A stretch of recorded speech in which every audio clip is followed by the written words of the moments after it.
The scream that tore from Penelope Wallace's throat echoed through the canyon as her body tumbled down the rocky slope, bouncing off jagged stones and scraping against thorny brush until she landed with a bone-jarring thud at the bottom of the ravine. Pain exploded through her left leg and ribs as she lay there gasping, staring up at the narrow strip of blue sky visible between the towering rock walls. The year was 1884, and Oklahoma City had been her home for 3 years now, ever since she had married Marcus Wallace and moved from Missouri with dreams of building a life together in the growing frontier town. Those dreams had died slowly over the past year as Marcus grew meaner with each bottle of whiskey he consumed, but she never imagined they would end like this. "Marcus," she tried to scream, but her voice came out as barely a whisper. Her husband's silhouette appeared at the edge of the ravine above, backlit by the afternoon sun. For a moment, hope flickered in her chest that he would fetch rope, that this had been an accident during their wagon ride through the canyon. "Goodbye, Penelope," his voice drifted down, cold and final. "The ranch is mine now. Should have signed those papers when I asked nice." She watched in horror as he turned away, heard the wagon wheels creaking as he departed. The reality crashed over her like a wave. He had pushed her.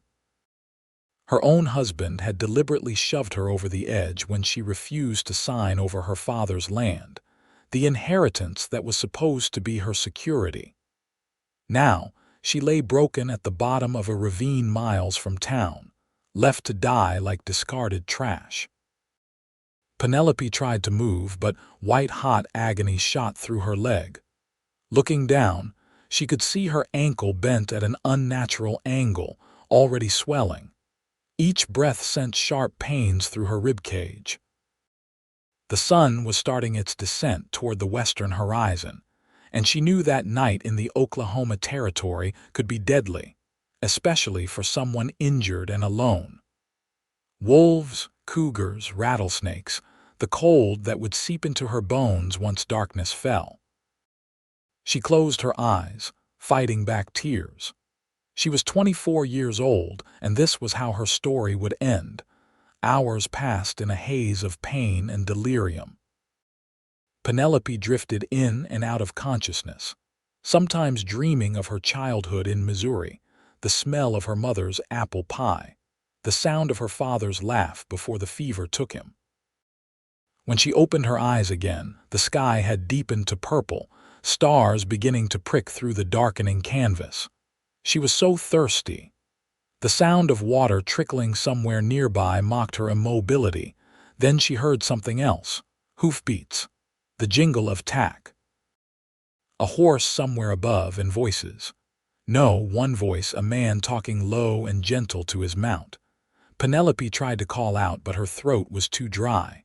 She managed only a weak croak. The sound stopped. Had she imagined it? Was her mind playing cruel tricks as death approached? "Hello." The man's voice rang out strong and clear. "Someone down there." This time Penelope forced air through her vocal cords, producing a raspy cry that was barely human. It was enough. "Sweet Jesus," the voice said, closer now. "Madam, can you hear me? I am coming down." She heard the sounds of someone moving along the ravine's edge, boots scrabbling on rock. "No," she managed to whisper, though he could not possibly hear her. The walls were too steep, too dangerous. He would fall trying to reach her, and then there would be 2 bodies at the bottom of this cursed place. But the sounds continued, methodical and determined. Rocks tumbled past her, dislodged by his descent. Penelope turned her head painfully, watching as a tall figure made his way down the treacherous slope, moving sideways, testing each foothold before committing his weight. He carried a coiled rope over one shoulder and moved with the careful confidence of someone who knew the wilderness. When he finally reached the bottom, dropping the last few feet and landing in a crouch, Penelope got her first clear look at him in the fading light.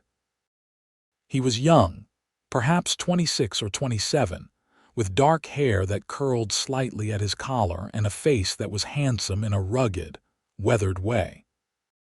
Dust covered his clothes, and he wore the practical garb of a working cowboy.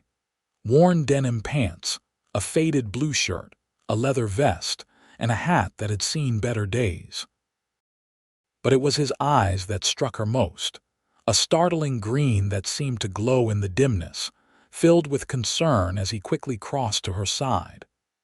"My name is Zachary Ford," he said, kneeling beside her, his hands already moving over her injuries with surprising gentleness. "I am going to help you, madam. Can you tell me what hurts worst?" "Everything," Penelope whispered. "My leg, my ribs. My husband, he pushed me, left me." Zachary's jaw tightened, a muscle jumping in his cheek, but he kept his voice calm and steady. "I have got you now. You are going to be all right. My horse is up top, and I have got medical supplies in my saddlebags. But I need to splint this leg before we move you, understand?" She nodded weakly. He shrugged off his vest and then his shirt, leaving him in just a thin undershirt. Even through her pain, Penelope noticed the strength in his shoulders and arms as he tore the shirt into strips. He worked quickly but carefully, finding 2 sturdy pieces of wood from the scrub brush and fashioning a splint for her ankle, wrapping it tight with the fabric strips. "I am sorry," he murmured each time she gasped in pain. "I know it hurts, but this will help. What is your name?" "Penelope Wallace," she managed through gritted teeth. "Well, Miss Penelope, I need to check your ribs now. I promise to be respectful, but I have got to make sure nothing is broken through the skin or puncturing anything important."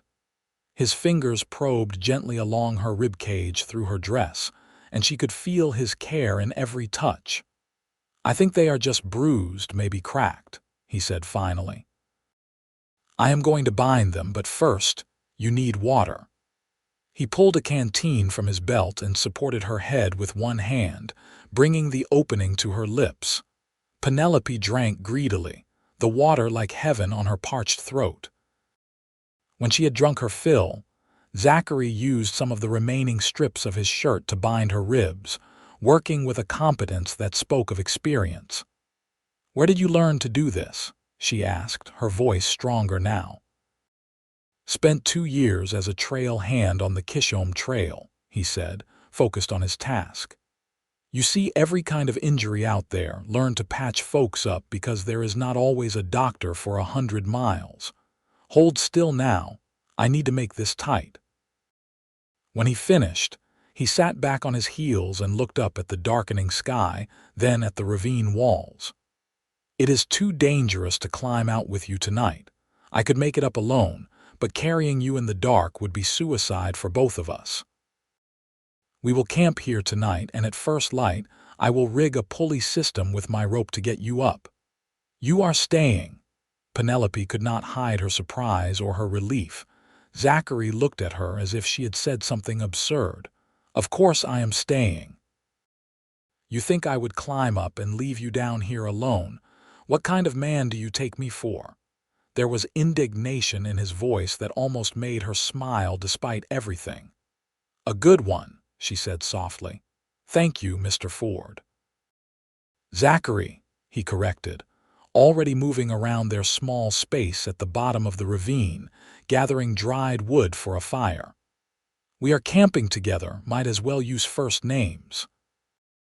He worked efficiently, building a small fire ring with stones, then pulling a match safe from his pocket to light the kindling. Soon a cheerful fire crackled between them, pushing back the darkness and the cold that had started to settle into the ravine. Zachary climbed partway back up the slope and returned with his saddlebags, from which he produced jerked beef hardtack and a blanket. "It is not much, but it will keep the cold off," he said, draping the blanket over her carefully. He sat on the opposite side of the fire, giving her space, maintaining propriety even in these strange circumstances.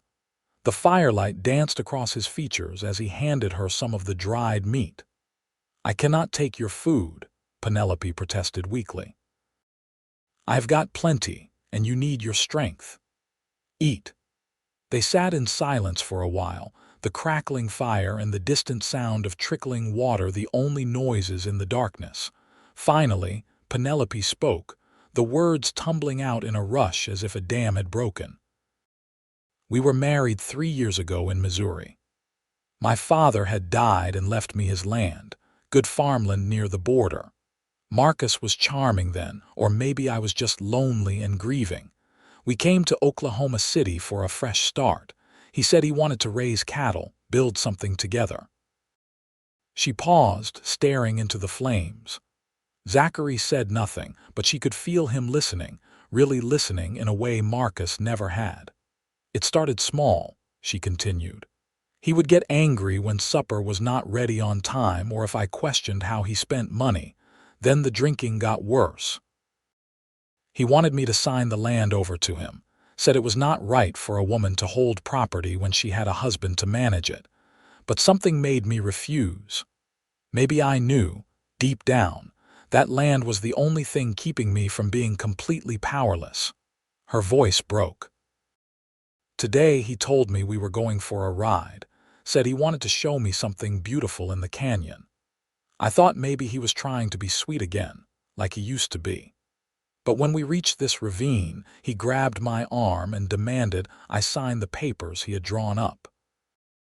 When I refused again, he just pushed me. I saw his face and there was nothing there. No regret, no hesitation. He looked at me like I was nothing." "He is wrong," Zachary said fiercely. "You are not nothing. Any man who would do that is not a man at all, just a coward and a murderer." "But I am not murdered," Penelope said. "You saved me." "You are damned right I did, and when we get back to Oklahoma City, that bastard is going to face justice. You have got witnesses now, me and the law, and he is going to pay for what he did." The conviction in his voice made something warm unfurl in Penelope's chest, something she had not felt in years. Hope. She looked at this stranger who had risked his life to climb down to her, who had torn up his own shirt to bind her wounds, who was spending a cold night on hard ground to keep her safe. "Why were you riding out here?" she asked. "Most folks do not come through this canyon." Zachary poked at the fire with a stick, sending sparks spiraling upward into the darkness. "I've got a small ranch about 10 miles north of Oklahoma City.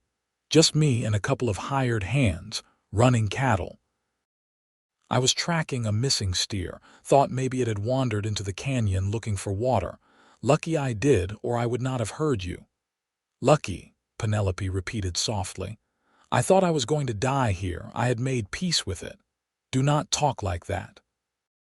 His green eyes met hers across the flames, intense and serious. "You are alive, and you are going to stay that way. I promise you that."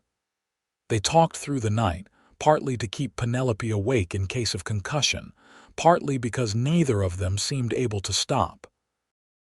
Zachary told her about growing up in Texas, the son of a failed shopkeeper who had drunk himself to death, leaving Zachary and his mother with nothing. How he had started working cattle drives at 16, saving every penny, learning the trade. How his mother had died of pneumonia 5 years ago, and how he had taken his savings and come to Oklahoma Territory to build something of his own. "It is not much yet," he admitted. "About 100 head of cattle, a cabin that leaks when it rains, and more debt than I would like. But it is mine, built with my own hands and sweat. Nobody can take that from me." Penelope heard the pride in his voice, the determination, and she recognized something of herself in him. "My father believed in owning your own piece of earth," she said. "He said it was the only real freedom in this world. That is why I could not let Marcus take the land, even when he turned mean. It felt like giving up the last piece of my father, the last piece of myself." "You did not give it up," Zachary said firmly. "You held on to it, even when it nearly cost you everything. That takes real courage." No one had called her courageous before. the word wrapped around her like the blanket, warming her from the inside. As the night deepened and the stars wheeled overhead in their ancient dance, Penelope found herself studying Zachary's face when he looked away into the darkness, watching for danger. He had a strong profile, a straight nose, a jaw that spoke of determination. But it was the kindness in his eyes, the gentle way he had touched her injuries, the respect in his voice when he spoke to her, that truly drew her. She had known him for only hours, but already she felt safer with this stranger than she ever had with her own husband. The thought should have shocked her, but it felt like truth settling into her bones when dawn finally broke, painting the canyon walls in shades of gold and rose. Zachary was already up, having kept watch while Penelope dozed fitfully. He assessed the ravine walls in the growing light, finding the best route up, the strongest points to anchor his rope. "All right," he said, returning to her side. "This is going to hurt, and I am sorry for that, but I am going to make a harness with my rope and haul you up. My horse is strong, and I have done this with injured calves before. You just have to trust me." "I trust you," Penelope said, and meant it completely. The next hour was excruciating. Zachary fashioned a complicated arrangement of rope loops that would support her weight without putting pressure on her injuries. Then he climbed up the ravine wall, muscles straining, moving with careful precision until he reached the top. His horse, a sturdy bay gelding, stood waiting patiently where he had been ground tied. "I am going to pull you up now," Zachary called down. "Try not to kick or struggle, just let the rope do the work." The ascent was agonizing despite his care. Penelope bit down on a piece of leather Zachary had given her to keep from screaming as the rope pulled her up the ravine wall, her body scraping against rock and brush. Above, she could hear Zachary's voice encouraging his horse, steady and calm. When she finally reached the top and he pulled her over the edge, she lay on solid ground gasping, tears streaming down her face from the pain. "You did it," Zachary said, kneeling beside her, his own face streaked with sweat and dirt.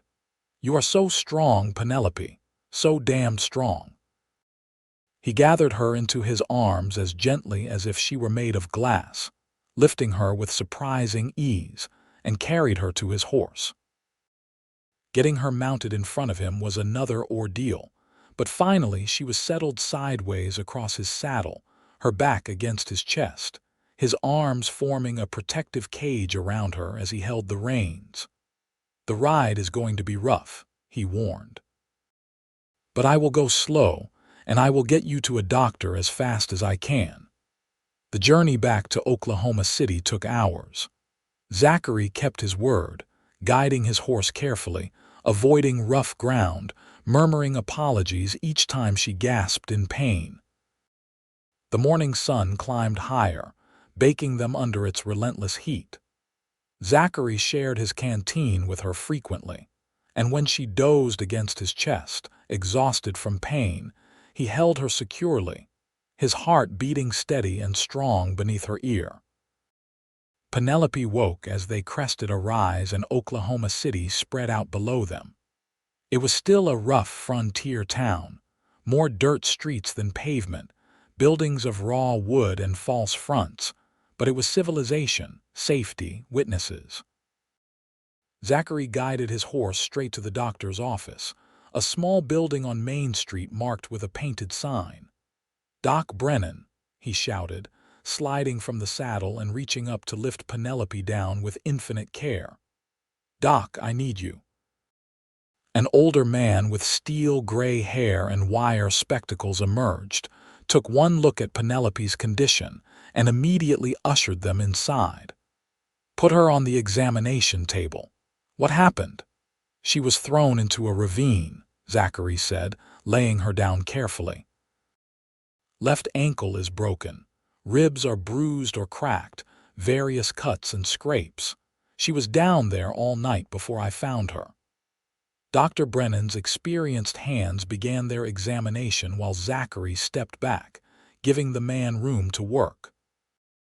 But he did not leave, standing by the door, arms crossed, watching as if he could protect her from any further harm through sheer force of will.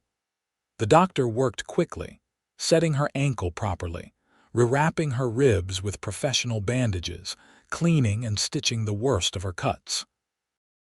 He gave her laudanum for the pain, and as the drug began to take effect, Penelope felt herself floating, the edges of the room growing soft and blurry. "She needs rest," Dr. Brennan said to Zachary. "At least a week of bed rest, probably more like 2 before she should try walking on that ankle." "Does she have people I should send for?" "Family. Her husband is the one who threw her in the ravine," Zachary said flatly. "Marcus Wallace, and I am going straight to the sheriff after this to swear out a statement." The doctor's face hardened.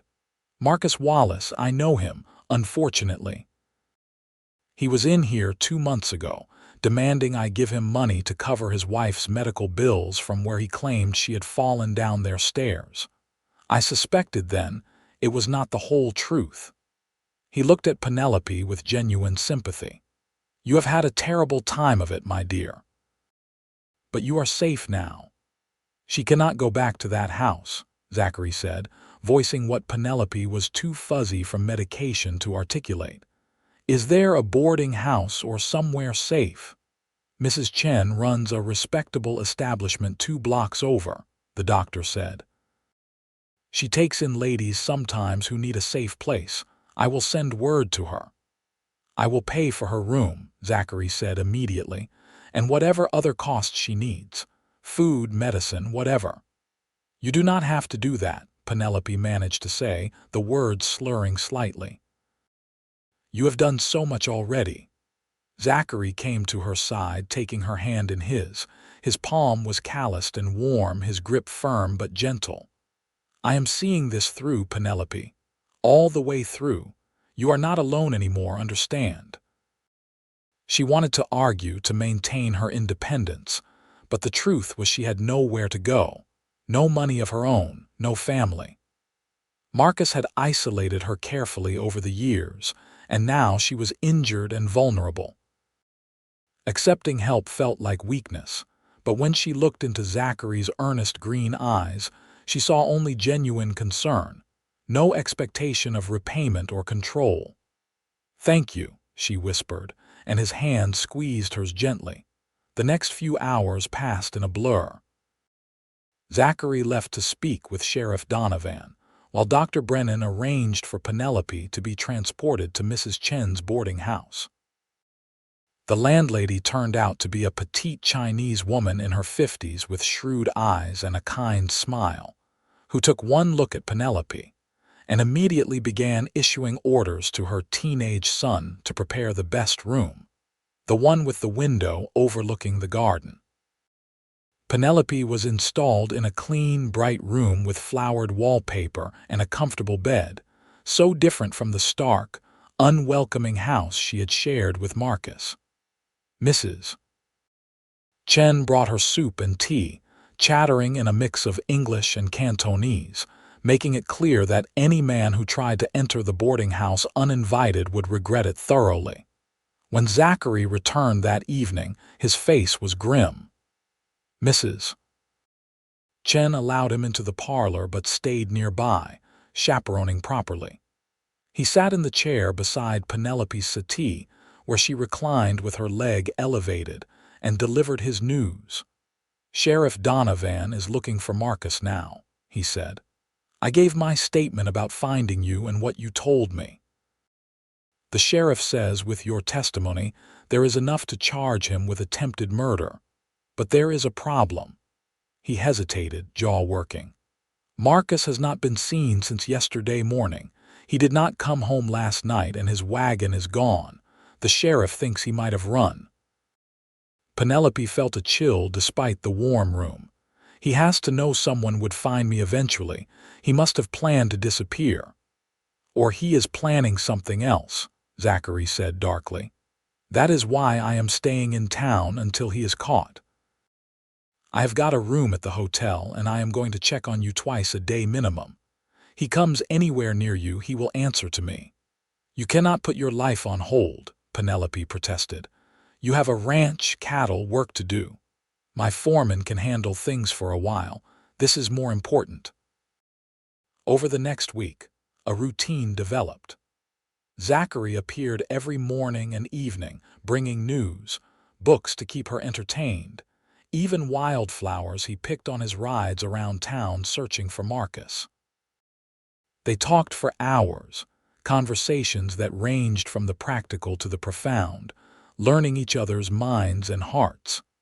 Penelope found herself watching the window for his arrival, her heart lifting each time she spotted his tall figure striding down the street. Mrs. Chen noticed, of course.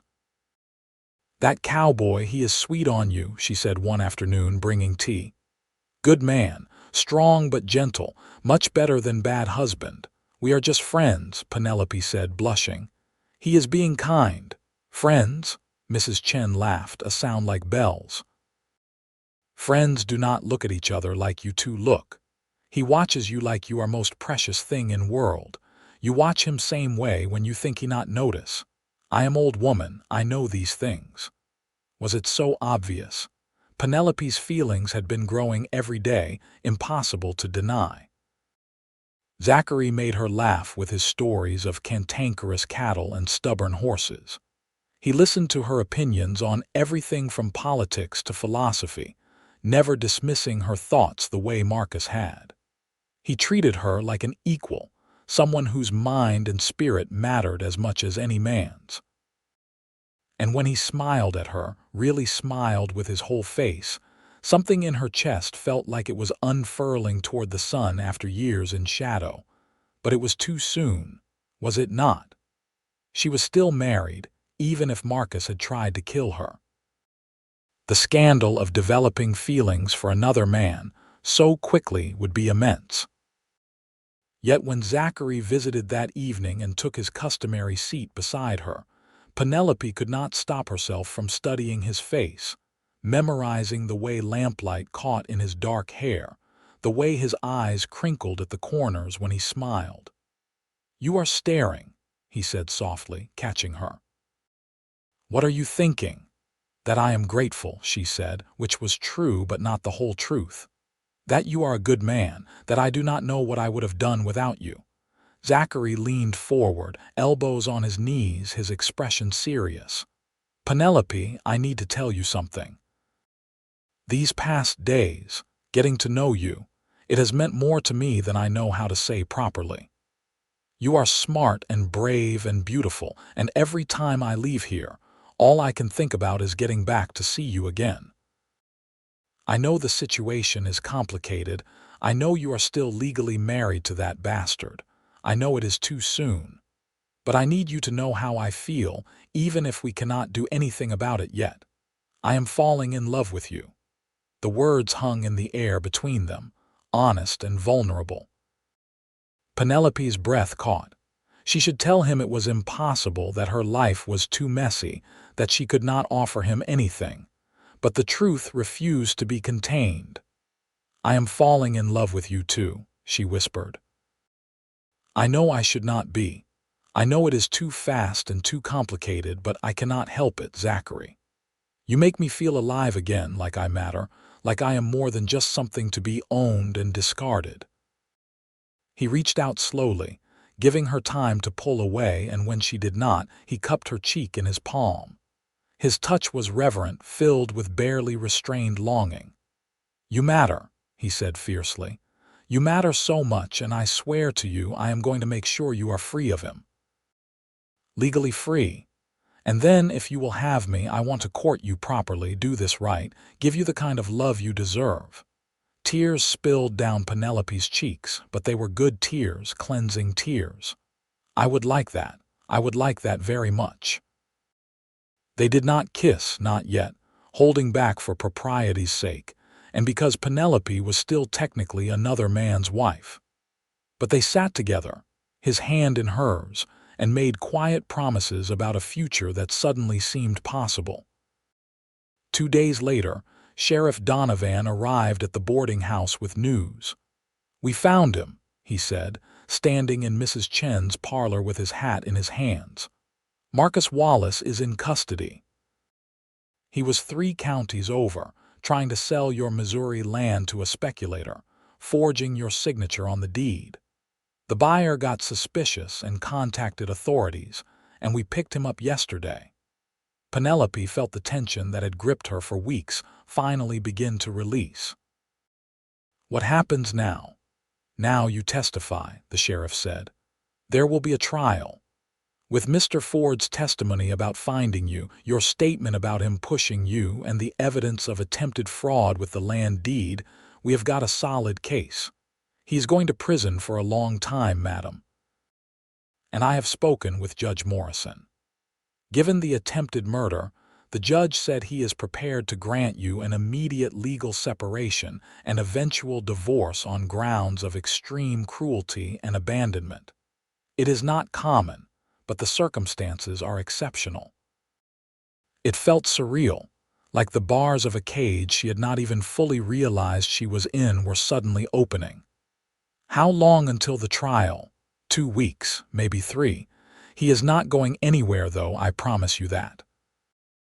When the sheriff left, Zachary arrived minutes later, having been watching for the lawman's departure. "You heard?" he asked, and at her nod he let out a long breath. "It is almost over, Penelope. You are almost free." The trial, when it came, was the talk of Oklahoma City. The courtroom was packed with curious onlookers as Penelope, still limping but healing, took the stand and told her story. Zachary sat in the front row, his presence a steady anchor. Marcus's lawyer tried to paint her as a lying, manipulative woman seeking to steal her husband's rightful property. But the evidence was overwhelming. Zachary's testimony about finding her broken at the bottom of the ravine, Dr. Brennan's description of her injuries, the forged documents Marcus had tried to use to sell her land, all of it painted a damning picture. The jury deliberated for less than an hour. Guilty on all counts.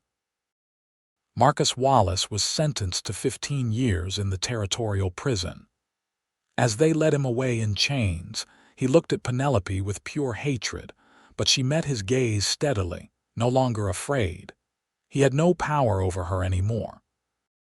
Judge Morrison called her to his chambers afterward and handed her the legal separation papers, already signed.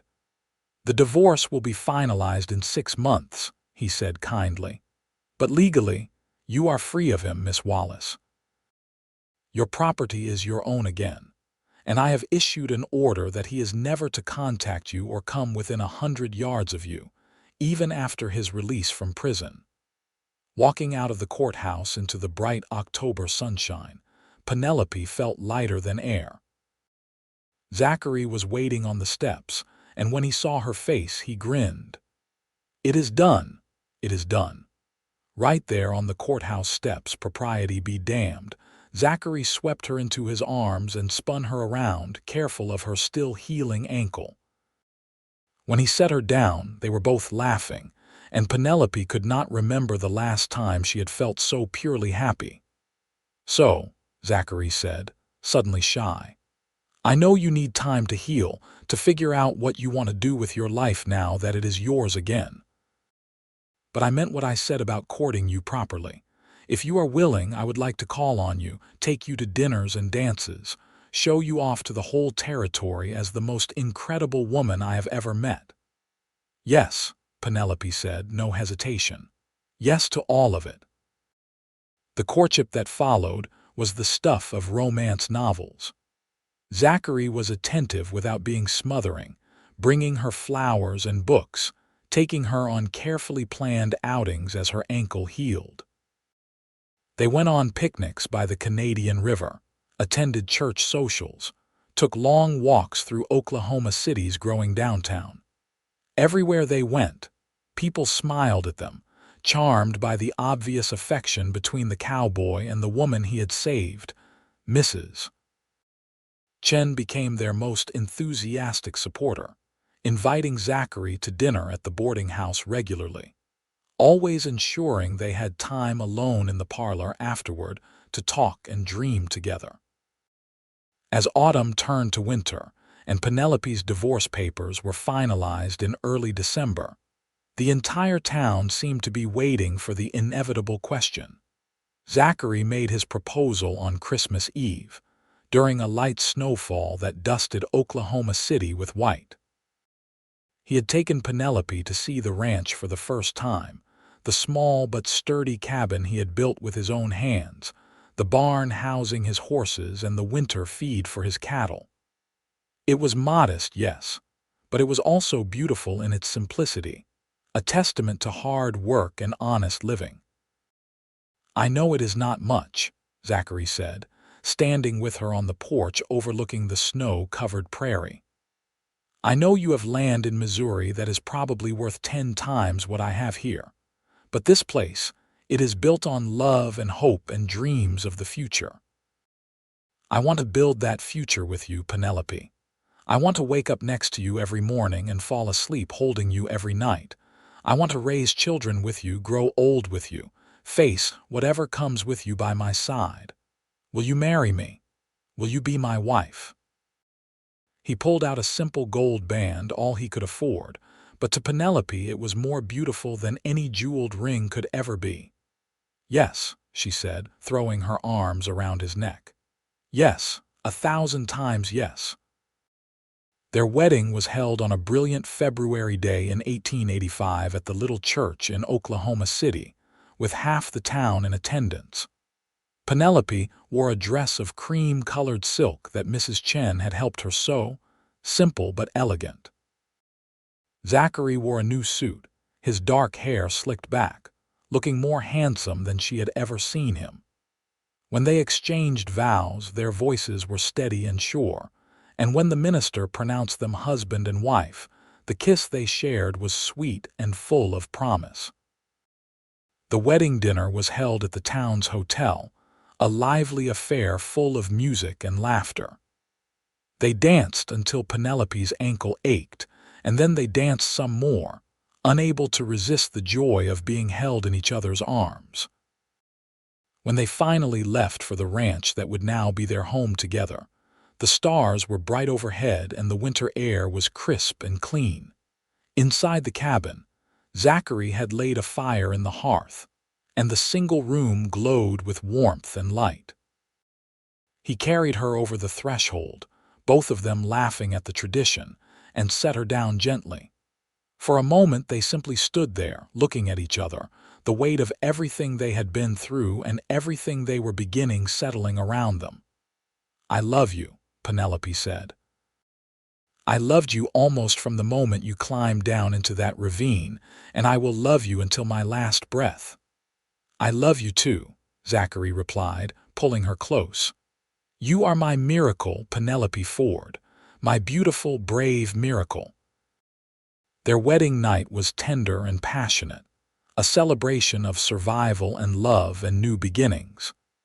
In each other's arms, they erased the past's pain and wrote a new story, one filled with hope and desire and deep, abiding devotion. The years that followed were not always easy.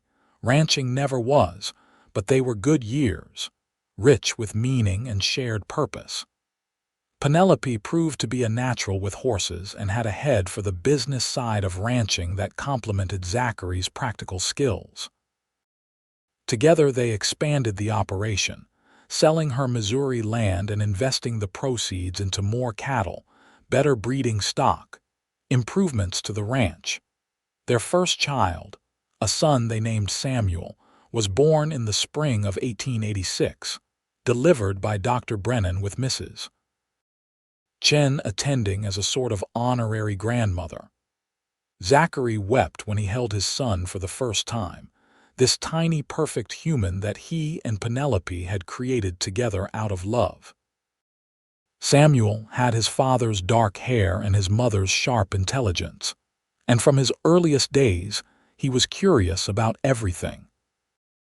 A daughter followed 2 years later, Emma, fierce and independent from birth, with green eyes like her father's and a stubborn streak that kept her parents constantly entertained.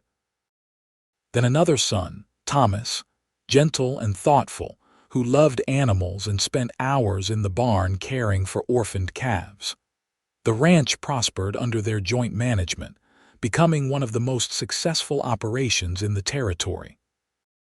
But more than that, their home became known as a place of warmth and welcome, where neighbors in need could always find help, where ranch hands were treated fairly and with respect, where love was the foundation of everything.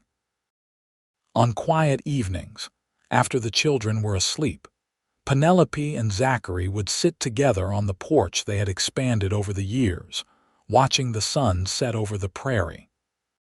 Sometimes they would talk about the early days, about the ravine and the night spent at its bottom, about how a moment of horrific cruelty had led, improbably, to the greatest love either of them had ever known. "You ever regret it?" Zachary asked one evening, 20 years after their wedding, his arm around her shoulders as they rocked in the wooden chairs he had built. "Staying here, building this life. You could have sold everything and gone back to Missouri, started over somewhere with no memories."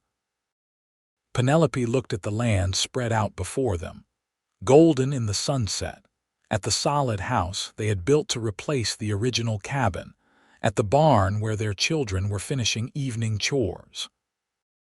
She thought about the years of hard work and harder winters, of drought and occasional heartbreak, but also of joy and laughter and love that had only deepened with time. "Not for a single second," she said, turning to kiss him, her hand finding his and holding tight. "You saved my life that day in the ravine, but more than that, you gave me a life worth living. You gave me love and partnership and purpose. You gave me everything I never knew I needed. I would not change any of it." Zachary smiled, that same smile that had been making her heart skip beats for 2 decades, and pulled her closer. "I am the one who got saved," he said. "I was just existing before you, working and surviving but not really living. You taught me what it means to have a real home, not just a place but a person. You are my home, Penelope. Always." They sat in comfortable silence as the stars began to emerge, still holding hands the way they had that first night in Mrs. Chen's parlor, still falling in love with each other a little more every day. The children's voices drifted across the yard, arguing about something with the casual ease of siblings who know they are loved and safe. Samuel, now a young man of 18, came up to the porch with Emma and Thomas trailing behind. "We were thinking," Samuel said, "maybe we should add that back pasture to the rotation next spring. Thomas has been reading about soil conservation and he has some ideas." And just like that, they were pulled back into the beautiful, messy, wonderful present, planning and dreaming and building together. The ranch would continue, passed down through the generations they had created, a legacy of love born from the darkest moment transformed into light. Years later, when Penelope and Zachary were old and gray, their grandchildren playing in the same yard where their children had played, they would tell the story of how they met. The young ones would listen wide-eyed to the tale of the ravine and the rescue, the villain husband and the dramatic trial, the romance that bloomed from tragedy. It would become family legend, told and retold at gatherings and holidays. But the part they emphasized most was not the drama or the danger, but the simple truth that had sustained them through everything. That real love is built in the choosing, in the decision to show up every day and be kind and brave and honest with each other. That the greatest adventures are the quiet ones, the daily choice to build a life together, to face hardships as a team, to celebrate joys as partners. Penelope Ford, formerly Wallace, would never forget the terror of lying broken at the bottom of that ravine, but she also never regretted it. Because it had led her to Zachary, to this life, to a love so deep and true that it had healed every wound her past had carved into her heart. She had been saved, yes, but she had also saved herself, claiming her freedom and her future with both hands and refusing to let go. And Zachary, who had been just a cowboy riding through a canyon tracking a lost steer, had found something infinitely more valuable than any number of cattle or acres of land. He had found his soulmate, his partner. The other half of himself he had not known was missing until the moment he heard that faint cry from the bottom of a ravine and climbed down to investigate. They lived long, full lives, seeing Oklahoma Territory become Oklahoma State in 1907, watching their children grow and thrive and have children of their own. When Zachary finally passed in his sleep at the age of 73, Penelope held his hand and told him she would see him soon, that this was not goodbye but only a brief separation. She followed him less than a year later, dying peacefully in the house they had built together, surrounded by their children and grandchildren. Her last words were about him, about the cowboy who had climbed down into darkness to save her and had spent the rest of his life making sure she knew she was loved, valued, and cherished. The ranch continued through their descendants, and in the front room of the main house, now modernized but still recognizably the home Penelope and Zachary had built, there hung a portrait of them from their wedding day. Penelope in her cream silk dress, Zachary in his new suit, both of them young and glowing with love and hope. Beneath it, a small plaque told their story in brief, ending with the words, "Love can save us if we are brave enough to let it." And so the story of the woman left to die in a ravine, and the cowboy who saved her became more than just a tale of rescue.